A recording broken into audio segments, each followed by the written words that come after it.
Hello students. आज का ये वीडियो ही लास्ट वीडियो होगा थर्मोडायनेमिक्स का। थर्मोडायनेमिक्स चैप्टर आज खत्म हो जाएगा।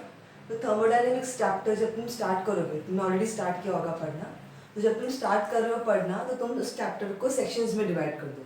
सेक्शंस में डिवाइड करने से तुम्हारा लर्निंग प्रोसेस ईजी हो जाएगा एंड सेक्शन वाइज पढ़ने से तुमको अच्छे से वो रिकॉल भी होगा। तो तुम क्या करोगे, अभी थर्मोडायनेमिक्स को मैं एक्चुअली में 4 सेक्शन में डिवाइड करती हूँ ना। First section is up to maximum work वाला जो कॉन्सेप्ट है वहाँ तक। तो उस कॉन्सेप्ट में सेक्शन 1 में इंट्रोडक्शन वाला पार्ट आएगा, कुछ इंपॉर्टेंट टर्म्स एंड डेफिनेशन है वो वाला कॉन्सेप्ट आएगा and up to maximum work तक तुम उसको सेक्शन 1 कंसिडर करो। उस सेक्शन में तुमको बहुत सी डेफिनेशंस मिलेगी एंड 2 डेरिवेशन मिलेंगे। 1 डेरिवेशन होगा प्रेशर वॉल्यूम वर्क का और 1 डेरिवेशन होगा मैक्सिमम वर्क। वो हो जाएगा तुम्हारा सेक्शन 1। तो सेक्शन 1 का तुम थ्योरी रीड करो, डेरिवेशन रीड करो एंड उसके रिलेटेड जितने भी तुमको एक्सरसाइज में क्वेश्चंस दिए वो तुम सॉल्व करने की कोशिश करो, इंक्लूडिंग न्यूमेरिकल्स। ओके, उसके बाद सेक्शन 2 में तुम इंक्लूड करोगे internal energy, first law and enthalpy का concept. Okay, so what is internal energy, वो वाला concept. Then what is first law of thermodynamics, what do you mean by enthalpy, what is the relationship between delta H and delta U. So ये वाले concept तुम करोगे section 2 में। इसका theory read करोगे, इसमें जो भी डेरिवेशंस है वो तुम देखोगे। इसमें ये वाला जो सेक्शन है उसमें डेफिनेशंस और कॉन्सेप्ट्स काफी इंपॉर्टेंट है, मोस्टली जो फर्स्ट लॉ के ऊपर दिए गए and relation between delta H and delta U. So properly read करना, उसके ऊपर जो भी क्वेश्चंस दिए एक्सरसाइज में वो सॉल्व करना इंक्लूडिंग न्यूमेरिकल्स। ओके, ये हो गया सेक्शन 2। देन सेक्शन 3 में तुम इंक्लूड करोगे enthalpies related to various reactions, means physical as well as chemical reaction. उसमें थर्मोकेमिस्ट्री आएगा, हेस लॉ आएगा एंड बॉन्ड एंथैल्पी आएगा। सो वाले सेक्शन में इंपॉर्टेंट है न्यूमेरिकल्स। ओके, उसमें शायद डेफिनेशंस पूछते हैं या भी तुमको न्यूमेरिकल्स पूछते हैं जनरल। सो वाले सेक्शन में तुम प्रैक्टिस करोगे काफी सारे न्यूमेरिकल्स। सो ये हो गया सेक्शन 3 एंड लास्ट सेक्शन जो आज हम करने वाले हैं वो सेक्शन 4। सेक्शन 4 में हम स्टडी करेंगे about spontaneity. Okay, spontaneity and second law of thermodynamics, ये कॉन्सेप्ट के ऊपर तुम्हारा लास्ट सेशन। ओके, तुम्हारे सिलेबस में से थर्ड लॉ ऑफ थर्मोडायनामिक्स हटा दिया गया है, लेकिन मैं तुमको एंड में बस बता दूंगी कि थर्ड लॉ है क्या, बिकॉज उसके बिना तुम्हारा चैप्टर इनकम्प्लीट लगेगा। ओके, तुम्हारे सिलेबस में थर्ड लॉ नहीं है but I explain in short. Okay, so आज का हम सेशन स्टार्ट करते हैं ना। तुम्हारा आज का जो लास्ट लेक्चर है it is related to spontaneity. So first of all हम डिफाइन करते हैं कि स्पॉन्टेनियस प्रोसेस क्या है। ना स्पॉन्टेनियस प्रोसेस मींस व्हाट, ऐसी प्रोसेस, ऐसी रिएक्शन जो ऑटोमेटिकली होती है, उसको किसी भी एक्सटर्नल एजेंसी की जरूरत नहीं पड़ेगी। सच काइंड ऑफ प्रोसेस और reaction is termed as spontaneous process. Example, जब तुम एक हॉट बॉडी और एक कोल्ड बॉडी को कांटेक्ट में लेके आओगी तो नेचुरली हीट कहाँ से कहाँ फ्लो करने वाली, सबको पता है, hot body to cold body. तुम्हें कुछ करने की जरूरत नहीं, ऑटोमेटिकली हीट हॉट से कोल्ड में ट्रांसफर होगी। सो ऐसे प्रोसेस को हम टर्म करते हैं स्पॉन्टेनियस प्रोसेस। लेकिन अगर रिवर्स जाना हो, कोल्ड टू हॉट करना हो, तो वो स्पॉन्टेनियस नेचुरली पॉसिबल नहीं है। ओके, सो जो भी रिएक्शन नेचुरली पॉसिबल है without any external agency are termed as spontaneous process. Okay, now spontaneous process के कुछ पॉइंट्स जो तुमको याद रखना है। First of all, spontaneous process slow भी हो सकती है, फास्ट भी हो सकती है। एग्जांपल देख लो, rusting of iron. Rusting of iron एक स्लो प्रोसेस है पर वो स्पॉन्टेनियस प्रोसेस है। ओके, वो अपने आप होता है, ऑटोमेटिकली होता है, तुमको कुछ भी करने की जरूरत नहीं है। ऑटोमेटिकली मॉइस्चर एंड एयर की प्रेजेंस में रस्टिंग स्टार्ट होती है। So rusting is a spontaneous process but उसका नेचर कैसा है, वो स्लो है। ओके, लेकिन कुछ रिएक्शंस ऐसी होती है जो काफी फास्ट होती है। फॉर एग्जांपल, अगर तुम मिल्क में नींबू लाइम अगर तुम डालोगे तो ऑटोमेटिकली फटाफट दूध फट जाता है। सो वाली प्रोसेस बहुत फास्ट प्रोसेस है। तो spontaneous process can be slow और इट कैन बी फास्ट, उसके ऊपर हम उसको जज नहीं कर सकते। Okay, next point, spontaneous process को तुम रिवर्स कर सकते हो। सेकंड पॉइंट आता है ना, spontaneous process can be reverse. Naturally वो डायरेक्शन में फ्लो करेगी, naturally heat will flow from hot body to cold body, लेकिन तुम उसका डायरेक्शन रिवर्स भी कर सकते हो। लेकिन डायरेक्शन रिवर्स करने के लिए you will require external force और एक्सटर्नल एजेंसी। तो स्पॉन्टेनियस प्रोसेस का डायरेक्शन रिवर्स करना पॉसिबल है, but for reversing the direction you require an external agency और an external force.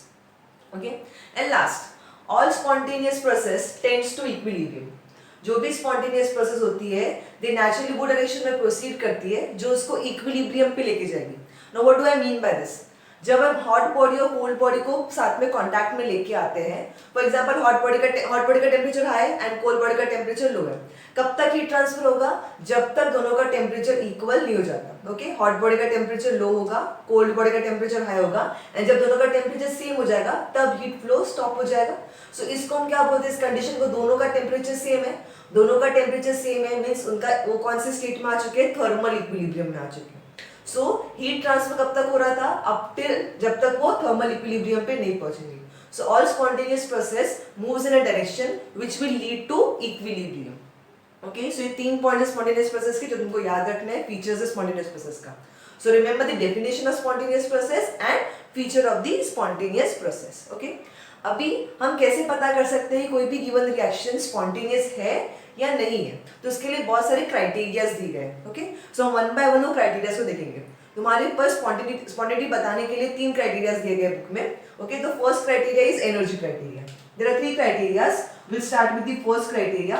First criteria is related to energy. So we'll study how energy and spontaneity are related to each other. Now in general क्या बोला जाता है, जो भी reaction which releases heat means what? Their nature is exothermic. In general बोला जाता है जिस भी रिएक्शन में हीट रिलीज होती है, अगर हीट रिलीज होती है इसका मतलब रिएक्टेंट्स की एनर्जी लोअर हो रही है। तो जिस भी रिएक्शन में एनर्जी लो हो रही है वो रिएक्शन इन जनरल स्पॉन्टेनियस होती है। Okay, reaction which releases heat जिसमें एनर्जी लो होगी, which are in short exothermic in nature, are generally considered to be spontaneous in nature. Okay, तो इसके बहुत सारे एग्जांपल्स हम बोल सकते हैं, लेकिन ये जो क्राइटेरिया है वो एग्जैक्टली करेक्ट नहीं है, बिकॉज ऐसे काफी सारे रिएक्शंस होते हैं जो एंडोथर्मिक है लेकिन still they are spontaneous in nature. इसका एग्जांपल है melting of ice. Melting of ice में आइस को मेल्ट होने के लिए सराउंडिंग से हीट एब्जॉर्ब करनी होती है, but melting of ice is a spontaneous process. So इसका नेचर एंडोथर्मिक है लेकिन वो कैसी है, स्पॉन्टेनियस है। ओके, जरूरी नहीं है कि हमेशा एक्सोथर्मिक ही स्पॉन्टेनियस हो, एंडोथर्मिक रिएक्शंस भी स्पॉन्टेनियस हो सकती है, एंड उसका रिवर्स भी पॉसिबल है। जरूरी नहीं कि हर एक एक्सोथर्मिक रिएक्शन स्पॉन्टेनियस हो। ऐसे भी काफी एग्जांपल्स हैं जिसमें रिएक्शन एक्सोथर्मिक है पर फिर भी वो नॉन स्पॉन्टेनियस है। Okay, so energy is not the correct criteria to decide the spontaneity of any reaction. In general हम ऐसा अज्यूम कर लेते हैं कि ऐसा क्राइटेरिया होता है, लेकिन ये क्राइटेरिया सबके ऊपर एप्लीकेबल नहीं है, नॉट नेसेसरी।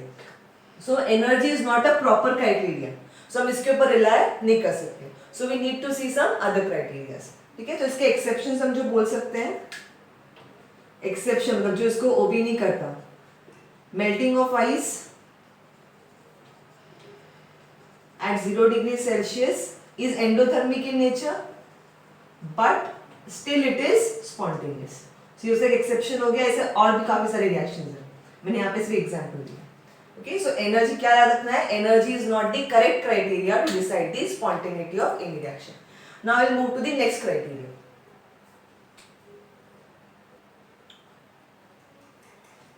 Now spontaneity का next criteria is based on entropy. Okay, so first of all हम देखते हैं कि entropy क्या है। Now entropy is nothing but it is a measure of degree of randomness or disorderedness. Now what do we mean by randomness and disorderedness, पहले हम देखते हैं। Now consider यहाँ पे मैंने ड्रॉ किया structure solid, liquid and gas के लिए। सॉलिड के जो कंस्टिट्यूएंट मॉलिक्यूल्स या एटम्स होते हैं they are very closely packed. Okay, उनका जो इंटरमॉलिक्यूलर डिस्टेंस है वो काफी कम होता है and their intermolecular forces are very very strong. When we come to liquid, liquid में इंटरमॉलिक्यूलर डिस्टेंस थोड़ा कंपैरेटिवली ज्यादा होता है compare to solid, and intermolecular forces comparatively weak होते हैं in comparison with the solid. Okay, and when we come to gaseous state में intermolecular distance काफी ज्यादा बड़ा होता है सारे स्टेट में से, लिक्विड से भी ज्यादा, एंड इंटरमॉलिक्यूलर फोर्सेस उतने ज्यादा वीक होते हैं। लार्जर द इंटरमॉलिक्यूलर डिस्टेंस उतना ही तुम्हारा इंटरमॉलिक्यूलर फोर्सेस वीक होंगे। सो अगर इंटरमॉलिक्यूलर फोर्सेस सॉलिड के केस में ज्यादा है, इट मींस तुम्हारे जो मॉलिक्यूल्स हैं वो एक स्टेट, कौन सा स्टेट में, एकदम टाइटली होल्ड है। सो टाइटली हेल्ड इसका मतलब वो इजीली मूव नहीं कर सकते अपने प्लेस से, they are tightly held with each other, सबके सब एक दूसरे के ऊपर एक फोर्स एक्सर्ट करते हैं, because of which molecules easily move नहीं कर सकते, उनको एक जगह पे फिक्स रहना होता है। सो एक जगह पे फिक्स होना होता है means I can see that they are highly ordered. They are highly ordered because molecules easily अपने अकॉर्डिंग मूव नहीं कर पा रहे, उनको एक फिक्स स्टेट पे रहना है। इसका मतलब इनमें जो डिसऑर्डर्डनेस है, ऑर्डर्डनेस का ऑपोजिट होता है डिसऑर्डर्डनेस, डिसऑर्डर्डनेस इज वेरी लो या नेग्लिजिबल ही बोल दो। डिसऑर्डर्डनेस का एक और नाम क्या है? Randomness. Okay, so randomness is very low because molecules can not move. Now when I come to liquid, liquid में सॉलिड के कंपैरिजन में मॉलिक्यूल थोड़ा बहुत मूव कर सकते हैं। सॉलिड में एक डेफिनेट शेप होता है, डेफिनेट वॉल्यूम होता है, लेकिन लिक्विड में कोई डेफिनेट शेप नहीं होता है। क्यों? बिकॉज मॉलिक्यूल्स कंपैरेटिवली अपने आप को थोड़ा बहुत मूवमेंट दिखा सकते हैं, not as large as gas but they can still move. It means they are not as ordered as solid, so they will have some sort of disorderedness, so I can see that they are disordered, slightly disordered compared to solid. Okay, now when I come to gas, gas में जो intermolecular forces होते हैं वो काफी ज्यादा weak होते हैं। It means molecules randomly कहीं पे भी move कर सकते हैं। It means they are highly disordered. Okay, so solids are highly ordered, liquids are considered to be disordered and gases are highly disordered. Or in other words I can say that इसका जो randomness है, randomness is very very low, ठीक है, it is comparatively high, यहाँ पे randomness is very very high. Okay, so हम ये क्यों स्टडी करें randomness? बिकॉज ये जो टर्म है एंट्रोपी, इसका सिग्निफिकेंस क्या है, इसका मीनिंग क्या है? एंट्रोपी क्या मेजर करता है? Entropy measures the degree of randomness और डिसऑर्डर्डनेस इन अ पर्टिकुलर कंपाउंड। सो इससे हमें क्या मिलता है? अभी देखो यहां से अगर मैं बोलती हूँ कोई कन्वर्जन हो रहा है, सॉलिड टू लिक्विड कन्वर्जन हो रहा है, सॉलिड के केस में ऑर्डर हाईली ऑर्डर्ड है, मींस डिसऑर्डर्डनेस बहुत कम है, it is getting converted to liquid phase, liquid phase में डिसऑर्डर्डनेस या फिर रैंडमनेस ज्यादा है। सो यहाँ पे जो एंट्रोपी को हम सिंबल देते हैं एस। ओके, जैसे बाकी जो टर्म्स थे, एंथैल्पी, इंटरनल एनर्जी, वो सब स्टेट फंक्शंस थे। सिमिलरली एंट्रोपी भी एक स्टेट फंक्शन ही है। तो जितने भी टर्म्स स्टडी करने वाले हो दे वाला स्टेट फंक्शंस, पाथ फंक्शन में सिर्फ दो ही थे। So entropy is a state function, it means what?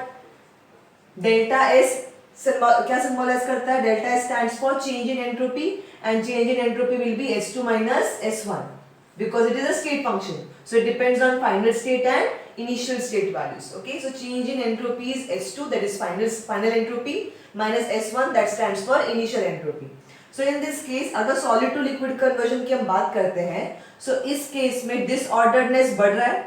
Okay, when we move from solid state to liquid state, उसका disorderedness बढ़ रहा है। disorderedness बढ़ रहा है, it means liquid का entropy का वैल्यू हाई होगा, because entropy randomness को मेजर करती है। So randomness of liquid is more than randomness of solid. Randomness of liquid is more than randomness of solid. So delta S for conversion from solid to liquid will be equal to what? Final state is liquid, that is entropy of liquid. Initial state is solid, that is entropy of solid. So I know entropy of liquid is greater than entropy of solid. So automatically my answer will be positive. Okay. सो जब disorderness बढ़ती है, delta S की value क्या आएगी? Positive. Okay, अगर मैं ऐसे conversion, उल्टा कन्वर्जन की बात करूं, liquid to solid, if I talk about the conversion from liquid to solid, अगर लिक्विड टू सॉलिड कन्वर्जन करोगे, so delta S will be equal to entropy of solid, because solid will be of final state and initial state will be liquid. Okay, I know disorderness of solid is very very less compare to liquid. Okay, so इसके according value will be negative.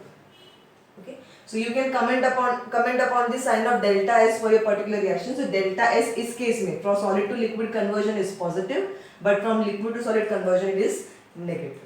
Okay, so अभी हम कुछ examples देते हैं जिसमें तुमको value बतानी है कि delta S कौन से वाले केस में पॉजिटिव होगा, कौन से वाले केस में नेगेटिव होगा। तुमको याद क्या रखना है यहाँ पे कॉन्सेप्ट में? सॉलिड का रैंडमनेस बहुत लो होता है, then liquid is disordered compared to solid, and gases are highly disordered in nature, and entropy measures the degree of randomness. Okay,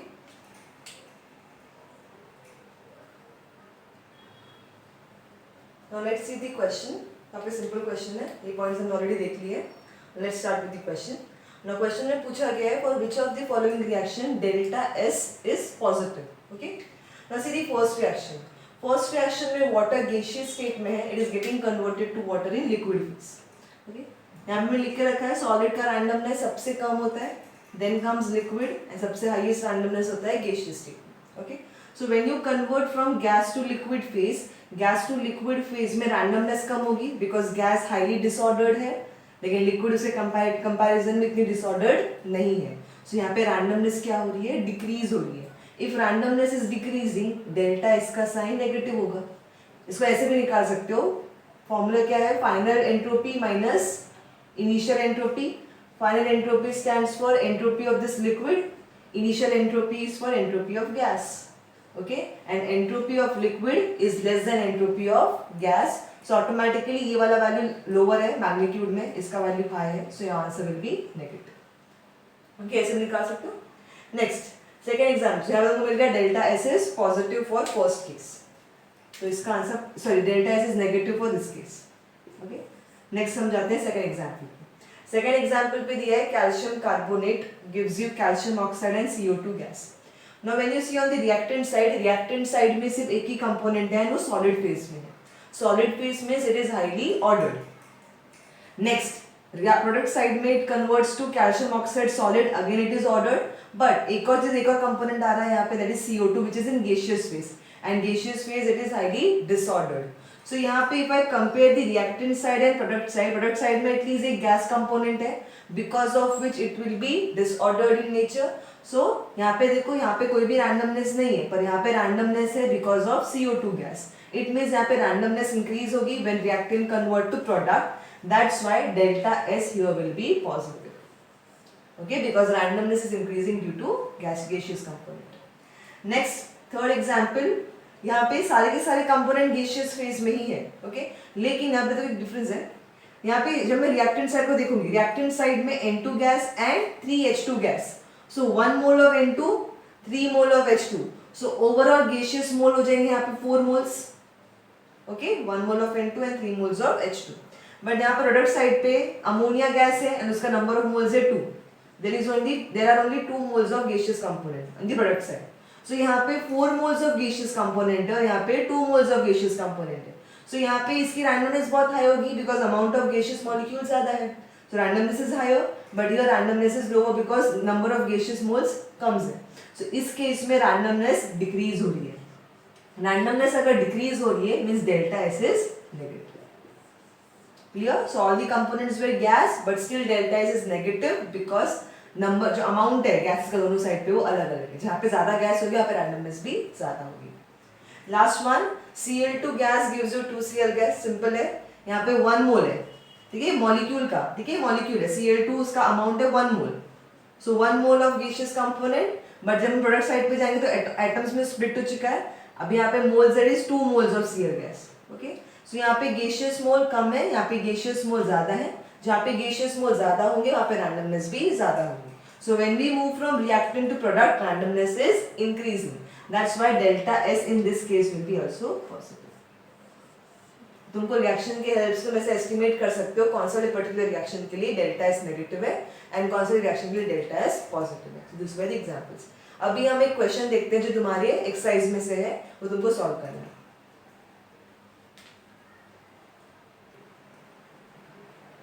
ना अभी ये तुम्हारा एक्सरसाइज का क्वेश्चन है, क्वेश्चन नंबर 1 का थर्ड वन MCQ। ना पूछा गया in which of the following entropy of the system decreases.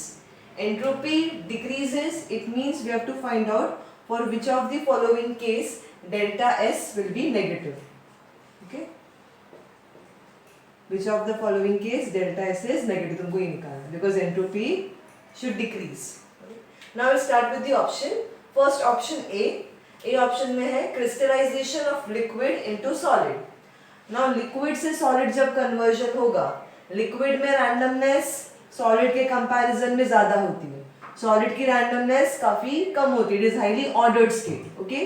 सो यहाँ पे डिसऑर्डर्ड है comparative to solid and solid is highly ordered. तो जब लिक्विड से सॉलिड कन्वर्जन होगा, we already know that entropy of liquid is greater than entropy of solid. So when we convert from liquid to solid, it means final state is solid minus initial state is liquid and SL is greater than SS, तो इसके according your answer will be negative, okay। तुमको answer मिल चुका है। First वाले case के लिए entropy of the system will decrease, okay, you got the answer. और हम आगे भी ऑप्शंस चेक कर लेते हैं।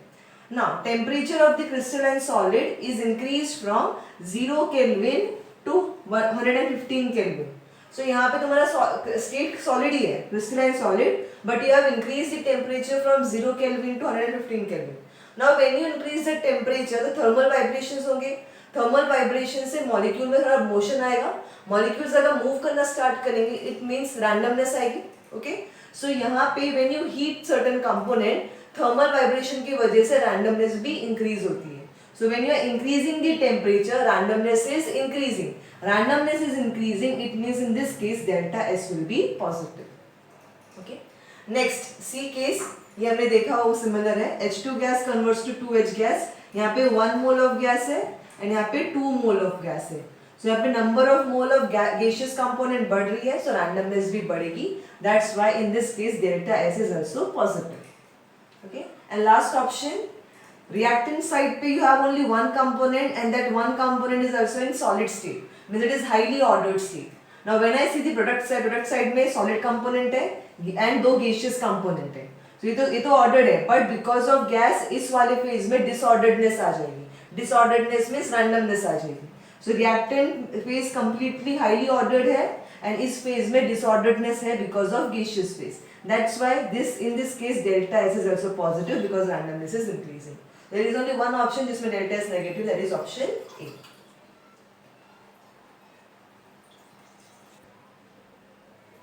So we have seen the qualitative aspect of entropy. Means entropy का significance क्या है, उसका meaning क्या है. लेकिन उसका वैल्यू कैसे निकालेंगे. हमको वैल्यूज की जरूरत है कि जैसे हमने एंथैल्पी की वैल्यूज निकाली थी, इंटरनल एनर्जी की वैल्यूज निकाली थी. So वैसे एंट्रोपी की वैल्यू कैसे निकालेंगे. So we have to study the quantitative aspect of entropy. So quantitatively हम एंट्रोपी को कैसे डिफाइन करेंगे. So quantitatively the change in entropy, that is delta S. Change in entropy delta S is defined as ratio of heat absorbed.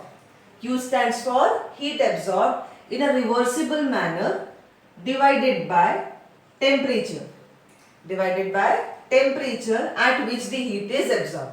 This is the definition for delta S, quantitative aspect. Okay. So again, how to define delta S? Delta S is defined as heat absorbed in a reversible manner divided by temperature at which the heat is absorbed.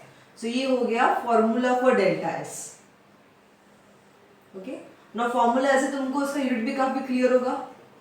So unit of entropy, SI unit of entropy will be, heat is measured in generally joules, SI में, temperature is measured in Kelvin. So unit will be joule per Kelvin for entropy. Okay. So हम delta S निकाल दें. So delta S के term में देखो दो factor पे dependent है. It is dependent on Q reversible and temperature T. तो इसके ऊपर हम कुछ पॉइंट्स लिखते हैं. So first is related to Q reversible. Now as you can see delta S means change in entropy. Delta S का value positive कब होगा, जब क्यू रिवर्सिबल का वैल्यू पॉजिटिव होगा. क्यू रिवर्सिबल का वैल्यू पॉजिटिव होना, हीट का value positive होना means heat is getting added in the system. Okay, so if Q reversible is positive it means heat is getting added in the system means reaction is endothermic. So जब भी तुम्हारा system heat को absorb करेगा वो वाली heat का काम क्या होगा, जो मॉलिक्यूल्स है उनका रैंडम मोशन करवाना. बिकॉज जैसे मॉलिक्यूल्स उस हीट को एब्जॉर्ब करेंगे they will be in the state of random motion because उनमें एनर्जी आ गई है. ओके, जैसे उनकी एनर्जी बढ़ेगी वो रैंडमनेस उसकी ऑटोमेटिकली बढ़ जाएगी. That's why delta S is directly proportional to Q reversible. Okay, if you add more and more heat, more and more molecules will show random motion and therefore delta S का value भी उतना ज़्यादा positive होते जाएगा. delta S will have higher positive values. Okay, so it depends directly on Q reversible. Now next ये वाला aspect देखेंगे, what is the significance of temperature. now अभी यहाँ पे ये important part है. for example Q reversible तुमने कुछ heat supply की है, imagine कर लेते हैं 100 joule of heat supply की है. Okay, 100 joule of heat supply करने की वजह से तुम्हारे सिस्टम के जो मॉलिक्यूल्स हैं वो रैंडम मोशन में आ चुके हैं. सो वहाँ पे रैंडमनेस बढ़ रही है, सो डेल्टा एस की वैल्यू भी बढ़ रही है. लेकिन अगर तुम ये 100 जूल का वैल्यू एक तो तुम लो टेम्परेचर पे सप्लाई कर रहे हो और एक तुम हाई टेम्परेचर पे सप्लाई कर रहे हो. Q reversible is same, you are supplying 100 joule of energy but एक बार तुम लो टेम्परेचर पे सप्लाई कर रहे हो और एक केस में तुम हाई टेम्परेचर पे सप्लाई कर रहे हो. जब तुम लो टेम्परेचर पे सप्लाई करते हो, लो टेम्परेचर पे वैसे ही मॉलिक्यूल्स का रैंडम मोशन बहुत कम होता है बिकॉज लो टेम्परेचर में उनमें कोई थर्मल वाइब्रेशंस नहीं होगी, so they are already in a ordered state. So अगर तुम उसमें हीट सप्लाई करोगे सो उनका जो रैंडमनेस है वो बहुत ज्यादा बढ़ेगा, it will be more significant. Okay, the word क्या है, it will be more significant when you supply the energy at a lower temperature, randomness बहुत ज्यादा इंक्रीज होगा एंड बहुत क्लियरली विजिबल होगा। लेकिन जब हम हाई टेम्परेचर पे इतनी एनर्जी सप्लाई करेंगे, हाई टेम्परेचर पे ऑलरेडी थर्मल वाइब्रेशन की वजह से तुम्हारे मॉलिक्यूल्स ऑलरेडी रैंडम मोशन में, ओके, अब तुम उसमें एनर्जी सप्लाई करोगे तो रैंडमनेस थोड़ा सा बढ़ेगा, बढ़ेगा जरूर, लेकिन वो इतना सिग्निफिकेंट नहीं होगा जितना लो टेम्परेचर पे सिग्निफिकेंट था। ओके, इसका एग्जांपल तुम देख सकते हो। फॉर एग्जांपल एक बिजी रोड है एंड बिजी रोड पे तुम एक पेन ड्रॉप करते हो, तो क्या उस नॉइज का कुछ इंपैक्ट पड़ेगा वहां पे? नहीं, वो नेग्लिजिबल है, बिकॉज ऑलरेडी वहां पे इतनी नॉइज है, वो पेन ड्रॉप करने से ज्यादा कुछ फर्क पड़ने वाला नहीं है। लेकिन वही अगर तुम पेन एक साइलेंट लाइब्रेरी में ड्रॉप करते हो तो उसकी आवाज काफी सिग्निफिकेंट होती है, सबका अटेंशन वहां पे जाता है, बिकॉज वहां पे ऑलरेडी शांति थी, साइलेंस था। सो ये यहाँ पे इंडिकेट करता है। सो when you supply same energy at low temperature, delta S का वैल्यू का जो डेल्टा एस की जो इंक्रीज है वो काफी सिग्निफिकेंट होती है, काफी विजिबल होती है, बिकॉज एनर्जी लो टेम्परेचर पे सप्लाई की गई है एंड लो टेम्परेचर पे वैसे ही कोई रैंडम मोशन नहीं था।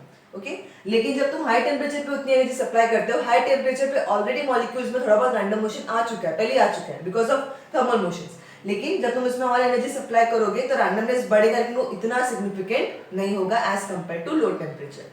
That's why delta S depends inversely on the temperature. Okay, if you supply same amount of heat at low temperature, delta S का वैल्यू ज्यादा हाई होगा compare to same amount of heat is supplied at a higher temperature.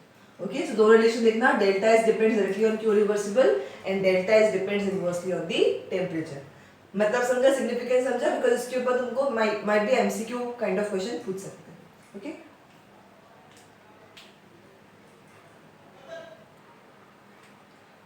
Now will see कि कैसे entropy के according हम reaction की spontaneity के ऊपर कमेंट कर सकते हैं। ना यहाँ पे दो एग्जांपल्स लिए गए, दो रिएक्शंस दी गई है। Now first reaction है 2H2O gives you 2H2O liquid and O2 gas. Now इस केस में काफी विजिबल है, यहाँ पे लिक्विड फेज है रिएक्टेंट साइड पे एंड प्रोडक्ट साइड पे लिक्विड फेज है as well as gaseous phase भी है। So because of this gaseous component यहाँ की रैंडमनेस हाई होगी, रैंडमनेस हाई होगी, इसका मतलब डेल्टा एस का वैल्यू यहाँ पे पॉजिटिव होगा एंड कितना होगा वो बाय कैलकुलेशन निकाला गया 126 joule per kelvin for this particular reaction. ठीक है, second reaction H2 plus O2 gives you H2O liquid. इस केस में रिएक्टेंट गैसियस स्टेट में है एंड तुम्हारा जो प्रोडक्ट है वो एक ही है, that is in liquid phase. Gases का रैंडमनेस ज्यादा होता है कंपेयर टू लिक्विड, सो यहाँ पे रैंडमनेस डिक्रीज हो रही है। अगर रैंडमनेस डिक्रीज हो रही है means delta S will have a negative sign. Okay, so by calculation delta S का वैल्यू यहाँ पे निकाला गया है। Okay, it is -327 joule per kelvin. Now ये पाया गया है कि दोनों रिएक्शंस है, reaction 1 and reaction 2 both are spontaneous in nature. It has been found that both are spontaneous. It means वो अपने आप नेचुरली प्रोसीड करते हैं, उनको किसी एक्सटर्नल एजेंसी की जरूरत नहीं है। So both this reactions are spontaneous in nature, ये भी स्पॉन्टेनियस है एंड ये भी स्पॉन्टेनियस है। सो यहाँ पे हमने देखा कि डेल्टा एस पॉजिटिव है तो भी रिएक्शन स्पॉन्टेनियस है, डेल्टा एस नेगेटिव है तो भी रिएक्शन स्पॉन्टेनियस है। तो हम क्या क्राइटेरिया सेट कर लगे वो पता चल सके कि रिएक्शन स्पॉन्टेनियस है कि नहीं है। सो यहाँ पे ये जो डेल्टा एस है ये पर्टिकुलरली किसके लिए है? सिस्टम के लिए। कैसे? अब हमने ये डेल्टा एस किसके अकॉर्डिंग कैलकुलेट किया है? रिएक्टेंट्स एंड प्रोडक्ट्स के अकॉर्डिंग काउंट किया है। ओके, रिएक्टेंट्स एंड प्रोडक्ट्स ये सब क्या है? एक सिस्टम का पार्ट है जिसको हम स्टडी कर रहे हैं।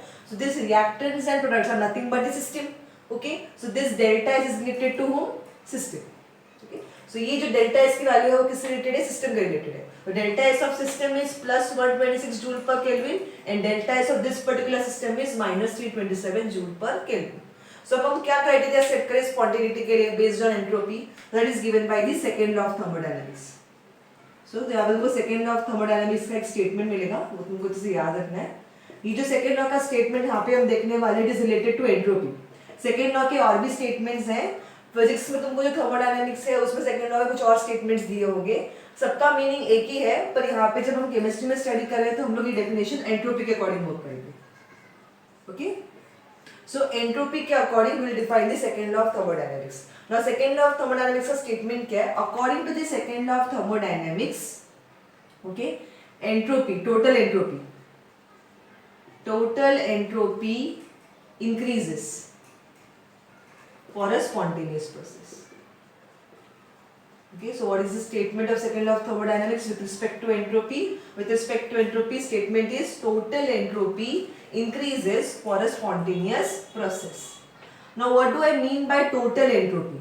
Total entropy includes entropy of the system and system के अलावा और क्या होते हैं surrounding. Okay, so total entropy refers to entropy of system as well as surrounding. हमने यहाँ पे जो कैलकुलेशन की है वो सिर्फ और सिर्फ सिस्टम के अकॉर्डिंग की, but we have to include surrounding as well. So total entropy, that is entropy of system and entropy of surrounding will always increase for any spontaneous process. Total को भी ऐसे भी बोल सकते हैं universe, because system and surrounding को मिला के क्या मिलेगा तुम्हें? यूनिवर्स मिलेगा. Okay, so I can see that अगर मुझे फॉर्मूला वे में लिखना है, delta S total, entropy increase होना मीन्स डेल्टा एस का साइन पॉजिटिव होना, increase means delta s will be positive. So total, delta s total, or I can say that delta s universe, because total is nothing but universe. That is nothing but total मतलब क्या होता है? System plus surrounding. Delta s of system plus delta s of surrounding should be positive. Positive means their value should be greater than 0. Okay, this is the second law of thermodynamics. And इस law के according हमको एक criteria भी मिल गया जिसके according हम spontaneity पे comment कर सकते हैं. See whether the given reaction is spontaneous और non spontaneous. It all depends on the total entropy and not on the entropy of system alone. It depends on both entropy of system as well as entropy of surrounding. अगर दोनों का मिला के value positive आ रहा है, greater than 0 आ रहा है, then we can say that our process is a spontaneous process. Okay, so important statement याद रखो. स्टेट आ सकता है एग्जाम में, state the second law of thermodynamics. Statement लिखना है, तुमको इक्वेशन बतानी है. Okay, this is the second law. तो अभी जो हमने सेकंड लॉ का स्टेटमेंट देखा, उसका हम एक प्रूफ देखते हैं. सो ये वाला जो प्रूफ है, एक्चुअली तुमको एक्सरसाइज में क्वेश्चन दिया गया है, क्वेश्चन नंबर 4 का फोर्थ पार्ट. ओके, सो ये इसके ऊपर बेस्ड है, तो तुमको यहाँ पे सोल्यूशन भी मिल जाएगा. ना क्वेश्चन में दिया गया है formation of 2 moles of water. Okay, वो वाली रिएक्शन स्पॉन्टेनियस है, ये तुमको प्रूव करनी है. दो डेल्टा एस का वैल्यू यहाँ पे नेगेटिव है. ये डेल्टा एस को रिप्रेजेंट करता है, याद रखना सिस्टम को रिप्रेजेंट करता है. बिकॉज हम रिएक्शन की बात करें, रिएक्शन में जो भी कंपोनेंट्स है they are part of a system. So delta S of system is given to be -327. So यहाँ पे ऐसे बोला गया है कि formation of 2 moles of water is a spontaneous process. तुमको ये प्रूव करना है. दो डेल्टा एस का वैल्यू कितना आ रहा है? -327 जूल पर केल्विन. एक और चीज तुमको यहाँ पे जो दी गई है, that is value for enthalpy, and this enthalpy is related to enthalpy change of system. Okay, जो भी दिया गया किसके लिए दिया गया? सिस्टम के लिए दिया गया. So enthalpy change of system is given to be -572 kilojoule. इसके अकॉर्डिंग तुमको प्रूव करना है कि तुम्हारी रिएक्शन स्पॉन्टेनियस है. अभी हमने सेकेंड लॉ के अकॉर्डिंग स्टेटमेंट देखा है that delta S of system plus delta S of surrounding should be greater than 0, तभी रिएक्शन स्पॉन्टेनियस बनती है. ओके, तो इसका मतलब मेरा एम क्या होगा? मुझे डेल्टा एस टोटल का वैल्यू पॉजिटिव प्रूव करना है. This is nothing but delta S total. Okay, so मुझे प्रूव करना है कि डेल्टा एस टोटल का वैल्यू पॉजिटिव आता है. अब हम स्टार्ट करते हैं. डेल्टा एस ऑफ सिस्टम तो वहाँ पे पहले से क्लियर है, ऑलरेडी गिवन है. Delta S of system is given directly. तुम्हारा काम क्या है? सिर्फ डेल्टा एस ऑफ सराउंडिंग तुमको फाइंड आउट करना है. अब वो हम कैसे फाइंड आउट करेंगे ना? यहाँ पे तुमको जो दिया गया that is enthalpy of the system, enthalpy change of the system. Enthalpy change of the system is -572 kilojoule. Negative है. नेगेटिव साइन क्या इंडिकेट करता है? Reaction is exothermic. Exothermic it means वो इतना एनर्जी सराउंडिंग को देगा. सिस्टम में से अगर एनर्जी निकलेगी तो कहाँ ऐड होती है? सराउंडिंग में ऐड होती है. Means my system will release the energy of 572 kilojoule and that energy will be absorbed or added in the surrounding. So अगर सिस्टम का एंथैल्पी चेंज -572 किलोजूल है, so सराउंडिंग का कितना होगा? थिंक.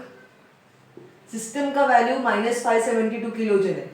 जितना सिस्टम देगा उतना सराउंडिंग एब्जॉर्ब करेगा. So magnitude will be same 572 kilojoule. Okay, लेकिन सिस्टम देता है, रिलीज कर रहा है, एंड सराउंडिंग एब्जॉर्ब करेगा. एब्जॉर्ब करेगा तो साइन क्या हो जाएगी? Positive. Okay, so delta H that is heat absorb by the surrounding. This can be also termed as Q reversible. Heat absorbed by the surrounding in a reversible manner. Because ये heat अगर system surrounding को दे रहा है तो surrounding से वापस absorb भी कर सकता है. This is the heat absorbed in a reversible manner by surrounding. Okay?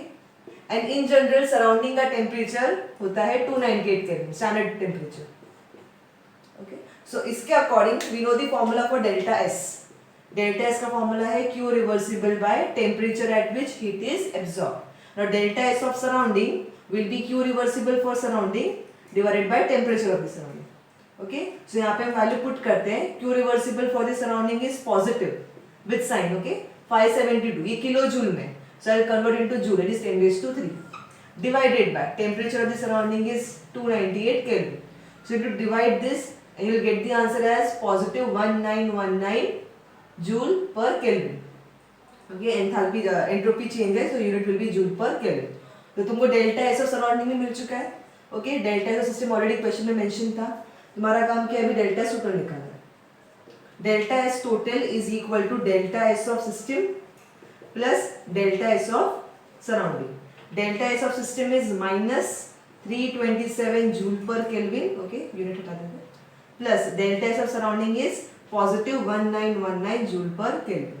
Okay, you need to solve this and you will get the answer as 1592, positive answer है 1592 joule per Kelvin. This is your answer for delta S total. Positive आ रहा है, okay, positive it means delta S total is greater than 0 and अगर delta S total greater than 0 आता है it means your reaction is spontaneous in nature. So this way we can prove that formation of 2 moles of water is a spontaneous process. तुमको ये proof यहाँ पे बताना है, okay, easy है। तुमको यहाँ पे ये important concept था कि delta H of system से तुम delta H of surrounding कैसे निकालते हो, nothing but अगर ये exo है this will be endo, अगर ये endo है तो this will be exo, okay।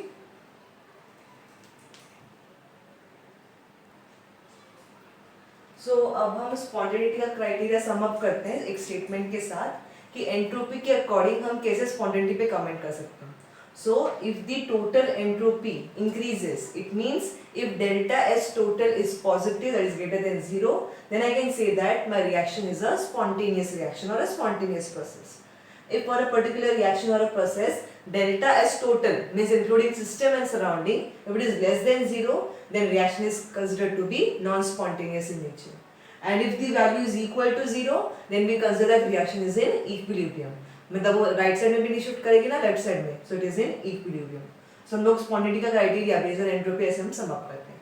तो यहाँ पे हमने सेकंड क्राइटेरिया देख लिया for spontaneity. First criteria was energy, second criteria was based on entropy. Okay, first criteria जो एनर्जी वाला था वो एग्जैक्टली करेक्ट नहीं था, सिर्फ किसी किसी चीजों पे एप्लीकेबल है, सब पे एप्लीकेबल नहीं था। Okay, so first criteria was not correct, that is related to energy, but second criteria was correct. Okay, exactly correct है। अगर डेल्टा एस टोटल निकाला, अगर ऐसे से आंसर आते हैं तो उसका जो रीजन है, जो पॉइंट्स है वो एकदम करेक्ट है। लेकिन इस कॉन्सेप्ट में एंट्रोपी में क्या प्रॉब्लम है, एंट्रोपी में तुमको टोटल निकालना पड़ता है, total change in entropy. Total means you have to include system as well as surrounding. अब हम जो भी मेजरमेंट्स या जो भी कैलकुलेशन करते हैं इन जनरल लेबोरेटरी में, वो किसके रिलेटेड होती है, सिस्टम के रिलेटेड होती है। हम सराउंडिंग को जनरली मेजर नहीं करते, सराउंडिंग में क्या चेंजेस हो रहे हैं हम उसको इग्नोर करते हैं, बिकॉज सराउंडिंग काफी लार्ज है। So we are interested only in the system and we take readings for the system. Okay, we study the system. So यहाँ पे तुमको इंक्लूड करना पड़ रहा है सराउंडिंग। So यहाँ पे सराउंडिंग को इंक्लूड करने से तुम्हारा काम टीडियस हो जाएगा। ओके, एंड जो केमिस्ट होते हैं उनका काम क्या होता है, उनको सिस्टम पे इंटरेस्ट होता है। तो हमको ऐसा कोई क्राइटेरिया डिसाइड करना पड़ेगा जो सिर्फ सिस्टम की मेजरमेंट्स पे डिपेंड हो, सराउंडिंग को इंक्लूड हमें नहीं करना है। So this criteria is correct but it includes the surrounding. So मुझे ऐसा क्राइटेरिया डिसाइड करना है जिसमें सिस्टम हो और सराउंडिंग का वाला पार्ट मुझे हटाना है। तो जो ऐसा criteria that is based on Gibbs energy. Okay, so next जो क्राइटेरिया है for spontaneity is Gibbs energy. तो पहले हम स्टडी करते हैं गिब्स एनर्जी क्या है। अब तुम्हारे टेक्स्ट बुक में गिब्स एनर्जी एक्चुअली में क्या है वो बताया नहीं गया। मैं तुमको बताती हूँ गिब्स एनर्जी क्या होती है। Gibbs energy actually measures the workable energy. Gibbs energy can be known as a workable energy. ठीक है, तुम्हारी बुक्स में नहीं दिया है, नहीं याद रखा तो भी चलेगा। Workable energy means what, the energy which can be converted to work. Okay, second law का एक पॉइंट भी है जो तुमको नहीं बताया गया है, पर याद रखो जितनी भी एनर्जी होती है सिस्टम में वो सबकी सब एनर्जी तुम वर्क में कन्वर्ट नहीं कर सकते। Only part of energy of system can be converted to work and उस पार्ट को हम बोलते हैं Gibbs energy. Okay, so Gibbs energy is the workable energy. Now Gibbs energy का सिंबल होता है G। ओके, गिब्स एनर्जी का relationship है with H and S। Okay, that is G is equal to H minus K, ये उसका formula है। लेकिन जितने भी हम लोग केमिकल रिएक्शन जो भी हम स्टडी करते हैं उसमें हम सिर्फ चेंज मेजर करते हैं, हम एग्जैक्ट वैल्यू कभी मेजर नहीं करते। We always measure the change, that is delta G। Also G is also a state function. जैसे बाकी जो हमने terms देखे थे, internal energy, enthalpy, entropy, Gibbs energy is also a state function. It means its change depends on only initial state and the final state and is not depend upon the path, okay, path chosen for the change. So delta G is G final minus G initial, okay.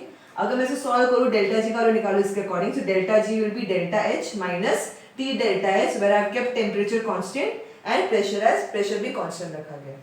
तुमको ये formula याद रखना है, very very very very important formula, ठीक है. Delta G is delta H minus T delta S. And यहाँ पे ये जो टर्म्स है ये सब किसके रिलेटेड है? दे रिलेटेड ओनली टू सिस्टम. हम किसकी बात करते हैं यहाँ पे? सिर्फ और सिर्फ सिस्टम की बात करते हैं. लेकिन ये वाले केस में क्या इंक्लूड किया था हमने? सिस्टम को भी इंक्लूड किया था और सराउंडिंग को भी इंक्लूड किया था. पर ये वाले फॉर्मूला में जो भी टर्म्स आएंगे they related only to system. So it is a better criteria than choosing the entropy criteria. Okay, so this was about the Gibbs energy. You should remember Gibbs energy का formula क्या है, change का formula क्या है. Gibbs energy is a state function. Okay,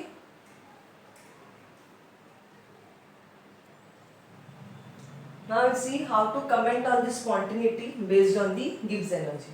उसके पहले हम start करते हैं what is the relationship between delta G and delta S total.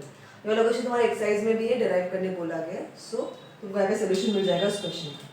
Now how to derive relationship between delta G and delta S total. Now delta S total is delta S of system plus delta S of surrounding. Okay, this is the formula for delta S total. हम क्या कर रहे हैं? Delta S system को हम सिर्फ delta S लिखते हैं. तो delta S system, entropy change of system को हम डेल्टा से रिप्रेजेंट करते हैं. And enthalpy change of system, let the enthalpy change of system be delta H. Okay, so if enthalpy change of system is delta H, then enthalpy change of surrounding कितना होगा? Enthalpy change of surrounding. अभी हमने देखा था एक example में, ठीक है, क्वेश्चन में देखा था हमने फॉर्मेशन ऑफ वाटर में, कि अगर तुम्हारा सिस्टम एक्सोथर्मिक है, मींस वो हीट रिलीज कर रहा है, तो सराउंडिंग हीट को एब्जॉर्ब करता है. मैग्नीट्यूड सेम रहेगा, जितना हीट सिस्टम रिलीज करेगा उतना ही हीट सराउंडिंग एब्जॉर्ब करेगा. So magnitude will remain the same but sign different हो जाएगा. For exothermic sign is negative, for endothermic sign is positive. उल्टा भी हो सकता है. फॉर एग्जांपल तुम्हारी रिएक्शन एंडोथर्मिक होगी तो वो हीट एब्जॉर्ब करेगी. अगर सिस्टम हीट एब्जॉर्ब कर रही है तो कहां से एब्जॉर्ब करेगी? सराउंडिंग से. Surrounding has to release the heat. Okay, so if enthalpy change of system is delta H, automatically enthalpy change of surrounding will be minus delta H. Okay, enthalpy change is nothing but the heat absorbed in a reversible manner and this is for surrounding. Okay, so इसके according delta S of surrounding हम निकाल सकते हैं. Delta S of surrounding is equal to Q reversible of surrounding upon temperature of the surrounding. T लिख देते हैं हम. Okay, Q reversible of the surrounding is minus delta H upon temperature. Okay, so अब हम क्या करेंगे? ये वाला वैल्यू यहाँ पे सब्स्टिट्यूट करेंगे. हम लेबल कर देते हैं equation number 1 and equation number 2. So I'll substitute 2 in 1. So if I substitute 2 in 1, delta S total will be equal to delta system को हम सिर्फ डेल्टा से रिप्रेजेंट कर रहे हैं, प्लस डेल्टा सराउंडिंग की जगह पे हम लिखेंगे minus delta H by T. Okay, अभी यहाँ पे T से ओवरऑल हम मल्टीप्लाई कर देंगे. Multiply entire equation by T. So I get T delta S total, okay, is equal to, यहाँ पे आएगा T delta S, okay, minus delta H. Okay, so T delta S total, यहाँ पे minus sign common में ले रही हूँ. अगर मैंने माइनस साइन को कॉमन में लिया, ये नेगेटिव हो जाएगा और ये पॉजिटिव हो जाएगा. ओके, माइनस साइन हम बाहर ले लें तो इसको हम ले देंगे ये पॉजिटिव है एंड ये वाली टर्म नेगेटिव हो जाएगी. But what is the value of delta G? अभी जो हमने सीखा Gibbs free energy change. Okay, so but delta G is equal to delta H minus C delta S. Correct. So यहाँ पे delta H minus C delta S है. So instead of that we can substitute delta G. So our formula will be T delta S total is equal to minus delta G, or I can say that delta G is equal to minus T delta S total. So this is the relationship between delta G and delta S totally. तो this is your derivation, तो तुमको याद रखना है। Okay, अभी इसके according हम बताते हैं कि कैसे गिब्स फ्री एनर्जी के अकॉर्डिंग हम कमेंट कर सकते हैं कि whether your reaction is spontaneous और अ नॉन स्पॉन्टेनियस रिएक्शन। ना अभी ये वाला क्राइटेरिया हमने ऑलरेडी देखा है, डेल्टा इज टोटल रिलेटेड कैसे हम स्पॉन्टेनिटी पे कमेंट कर सकते हैं। So if delta is total is greater than 0, in that case we say that our reaction is spontaneous. Okay, now अगर डेल्टा एस टोटल पॉजिटिव है तो उसके अकॉर्डिंग डेल्टा जी क्या हो जाएगा? अगर ये पॉजिटिव हो गया so delta g will be negative, it means it will be less than 0. Okay, so in short I can say that when delta s total is positive or greater than 0, in that case delta g will be less than 0 and both दोनों के case में क्या हो जाएगा? reaction will be spontaneous in nature. Okay, so if delta g is less than 0, reaction will be spontaneous. Similarly, अगर delta s total less than 0 होता है तब हम बोलते हैं कि reaction non spontaneous होती है. Okay, सो अगर हम इसके अकॉर्डिंग वर्क करते हैं, सो अगर delta is total less than 0 negative है, अगर ये टर्म नेगेटिव हो जाएगी delta G will be positive, means delta G will be greater than 0. So I can say that if delta G is greater than 0 then my reaction is non spontaneous. Okay, and last one, if delta S total is equal to 0 then we say that our reaction is in equilibrium. Okay, so if I put this value over here I'll get the answer of delta G as equal to 0. So if delta G is equal to 0 then also I can say that my reaction is in equilibrium.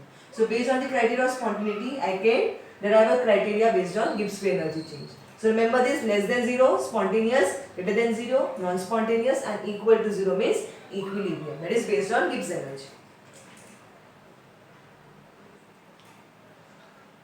Now अभी हम यहाँ पे एक chart देखने वाले हैं, वो chart तुमको अच्छे से याद करना है। यहाँ पे तुमको बाहर करने की जरूरत नहीं, बिकॉज तुमको मैं टेक्निक बताऊंगी, उसमें कोई चार्ट इजीली बाहर जाएगा। Okay, so will start. सो कैसे हम डेल्टा एच और डेल्टा एस के साइन के अकॉर्डिंग वो नेगेटिव है या पॉजिटिव है and depending upon the value of temperature हम बता सकते हैं कि whether your reaction is spontaneous और non spontaneous. Okay, so will start. ना जो फर्स्ट केस दिया है, फर्स्ट केस में delta H is negative, negative means it is exothermic reaction. Okay, and positive. So अगर ऐसा वाला केस दिया है so you have to tell me whether delta G will be positive और will it be negative. Now see, अगर यहाँ पे delta H negative है एंड डेल्टा एस पॉजिटिव है, ओके, अगर डेल्टा एस पॉजिटिव है सो टी डेल्टा एस भी positive होगा बिकॉज टेम्परेचर कभी नेगेटिव नहीं होगा, टेम्परेचर में केल्विन में मेजर करते हैं, so it can not be negative.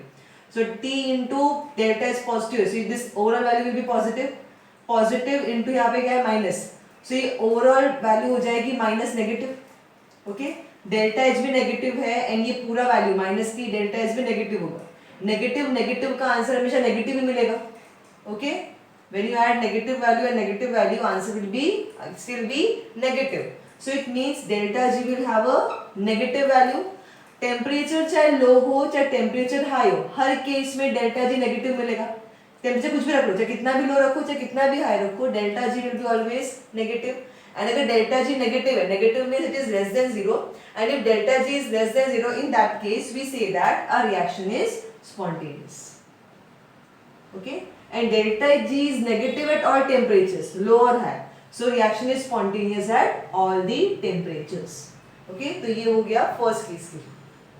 Now we'll move to second case. Second case में बोला गया है, second case में बोला गया कि delta G, delta H negative है एंड डेल्टा S भी नेगेटिव है. Now see, delta H negative है एंड ये डेल्टा S नेगेटिव है. अगर डेल्टा S नेगेटिव है तो T डेल्टा S पूरा नेगेटिव होगा. Negative negative, overall value will be positive. Negative and positive दो क्वांटिटीज, एक क्वांटिटी नेगेटिव और एक क्वांटिटी पॉजिटिव है, तो तुम्हारा आंसर नेगेटिव भी आ सकता है पॉजिटिव भी आ सकता है, दोनों पॉसिबिलिटी है.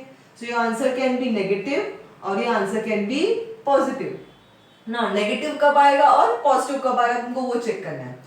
ना सी, अगर टेम्परेचर का नेगेटिव पॉजिटिव कब आएगा, अगर नेगेटिव का मैग्नीट्यूड हाई है compare to positive, so net answer will be negative. और अगर पॉजिटिव का मैग्नीट्यूड हाई है compare to negative value, then answer will be positive. Simple example है, for example if I say -200 + 500, इसमें answer कितना आ जाएगा +300. Answer positive आ रहा है, एक टर्म नेगेटिव था एक टर्म पॉजिटिव था. आंसर पॉजिटिव क्यों आ रहा है, बिकॉज 500 का मैग्नीट्यूड हाई था एंड उसकी साइन पॉजिटिव है. उल्टा भी हो सकता है, ऐसे भी ले सकते हैं. फॉर एग्जांपल ऐसा कुछ केस है -200 + 50. ओके, ऐसा केस है. In that case your answer will B -150. एक टर्म नेगेटिव था, एक टर्म पॉजिटिव था, but your answer is negative. Why your answer is negative? Because negative term का जो मैग्नीट्यूड है वो हाई था. ओके, सो ऐसे वाले केस में आंसर पॉजिटिव भी आ सकता है, नेगेटिव भी आ सकता है. It all depends upon the magnitude of the term. So इस केस में आंसर नेगेटिव कब आएगा? जब इसका मैग्नीट्यूड हाई होगा कंपेयर टू इसका मैग्नीट्यूड. इसका मैग्नीट्यूड लो कब होगा? ये हाई चाहिए, मतलब ये लो होना चाहिए. इसका मैग्नीट्यूड लो कब होगा? जब टेम्परेचर लो होगा. ओके, सो डेल्टा जी का साइन ओवरऑल नेगेटिव कब आएगा? When magnitude of T delta S which is a positive quantity is lesser. It means it will be less only at low temperature. So your answer will be negative at low temperatures. Similarly, your answer will be positive at high temperatures. You can see how it will be positive at high temperatures. अगर इसका temperature high होगा तो T delta S का magnitude high होगा. अगर T delta S का magnitude high होगा, ये पॉजिटिव है, सो net answer will be positive. इस एग्जांपल की जैसे. Okay, so net answer will be positive. So it will be positive at high temperature. So you can get both the result, negative as well as positive. So अगर negative आएगा, so I can say that reaction is spontaneous, and अगर positive आएगा, then I will say that my reaction is non-spontaneous. Okay, so my reaction will be spontaneous at low temperatures. It has a criteria based on temperature, and it will be non-spontaneous at high temperature. So remember with the fact of temperature, is it at all temperature or is it at low temperature? Is it at high temperature? Whether it is spontaneous at which temperature? वो भी याद रखना. Okay, next case. Delta H is positive and delta S is negative. Now see here, अगर यहाँ पे ये वाली case ये पॉजिटिव हो गई एंड ये टर्म नेगेटिव है. Okay, delta H is positive and delta S is negative. So अगर डेल्टा S नेगेटिव होगा, डेल्टा S नेगेटिव, तो ये ओवरऑल टर्म भी negative. Negative negative will give you value as overall value as positive. Delta H already positive है and ये वाला पूरा term का आंसर भी पॉजिटिव आ जाएगा. पॉजिटिव पॉजिटिव का नेट आंसर हमेशा क्या मिलेगा? पॉजिटिव मिलेगा. नॉट पॉसिबल नेगेटिव कभी पॉसिबल नहीं होगा. सो if delta H is positive and delta S is negative, in that case net answer will be positive. Positive means greater than 0 and it is eight all temperatures. तुम कोई भी temperature देख लो, कोई भी temperature पर अगर तुमने वैल्यू पुट किया, चाहे टेम्परेचर हाई हो चाहे लो हो, वैल्यू हमेशा पॉजिटिव होगा एंड दोनों का नेट आंसर हमेशा पॉजिटिव रहेगा. So value of delta G will be positive eight all temperatures. That's why your reaction will be non-spontaneous. Okay, so whenever delta G is positive, that is greater than 0, reaction becomes non-spontaneous and it is at all temperatures. Okay, now we'll see the last one. Last में दिया गया है delta H positive है and delta S भी positive है. So delta H is positive already given and delta S is also now positive. ये भी positive है. Okay, so अगर delta S positive है तो T delta S भी positive है, temperature cannot be negative. ठीक है, ये ओवरऑल पॉजिटिव है. अगर ये ओवरऑल पॉजिटिव है, positive negative will give you answer as negative. Okay, now again देखो, एक टर्म पॉजिटिव है और एक टर्म नेगेटिव है. सो आंसर पॉजिटिव भी आ सकता है और आंसर नेगेटिव भी आ सकता है, दोनों लिख सकते हैं. आंसर कैन बी नेगेटिव और answer can be positive. Now it all depends again on the magnitude. अगर टी डेल्टा टेम्परेचर का वैल्यू अगर लो होगा, अगर टेम्परेचर का वैल्यू लो होगा तो टी डेल्टा इसका मैग्नीट्यूड भी लो होगा. मींस नेगेटिव क्वांटिटी का मैग्नीट्यूड लो होगा. अगर नेगेटिव क्वांटिटी का मैग्नीट्यूड लो होगा, इट मींस पॉजिटिव का वैल्यू हाई होगा. अगर पॉजिटिव का वैल्यू हाई होगा, नेट आंसर क्या मिलेगा तुम्हें? Positive. Okay, so at low temperatures magnitude of negative term is smaller. As magnitude of negative term is smaller, net answer will be positive. So at low temperatures it is positive. Okay, similarly अगर मैंने temperature को high कर दिया, अगर temperature high होगा तो T delta इसका magnitude high होगा. टी डेल्टा इसका मैग्नीट्यूड हाई होना मींस नेगेटिव टर्म का मैग्नीट्यूड हाई होगा. अगर नेगेटिव टर्म का मैग्नीट्यूड हाई हो जाएगा तो नेट आंसर भी नेगेटिव ही आएगा. Okay, so it will be negative at high temperatures. Okay, so there are two criterias. Negative answer होगा हाई टेम्परेचर पे, पॉजिटिव आंसर होगा low temperature. Negative means delta G is less than 0 and when delta G is less than 0 I can say that reaction is spontaneous. And when delta G is positive means greater than 0, in that case reaction is non-spontaneous.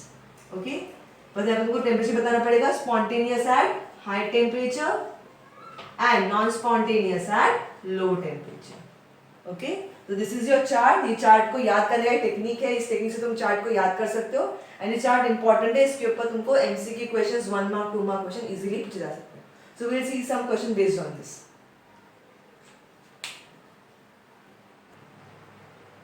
Now the last part of the chapter.